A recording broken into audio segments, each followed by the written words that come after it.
Sa kaugnay namang balita, pinagbabato ng mga bulok na itlog ang gate ng Senado bilang protesta umano sa flood control scandal ng gobyerno.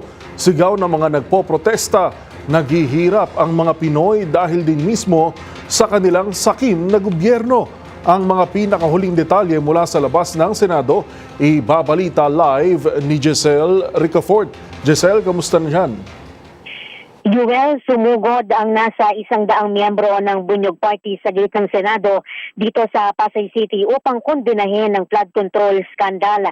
Sinalampag, sinipa at pinagbabato ng grupo ng mga bulok na itlog ang gate ng mataas na kapulungan at ang ikinabit nilang tarpaulin na Senator Joel Villanueva at Senator Jinggoy Estrada. Isinisigaw nilang ikulong ang mga buhayang sindikato kabilang umano ang ilang senador, kongresista, mga opisyal ng DPWH at mga kontraktor. Sumigarin sila sa kalsada habang nakataas ang kanilang kamao at isinisigaw ng paulit-ulit ang katagang laban-laban at mga magnanakaw.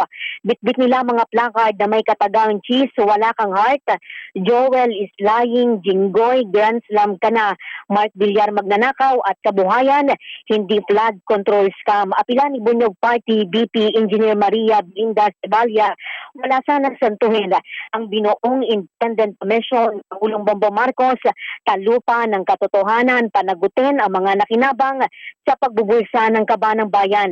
Pakinggan natin ang BP. Mayaman ang bayan natin. Bakit naghihirap ang mga Pilipino? Bakit tayo naghihirap? Kasi po napakaraming magnanakaw. Pero sa totoo lang, mayaman na bansa ang Pilipinas. Mali lamang ang ating mga leader na nakukuha.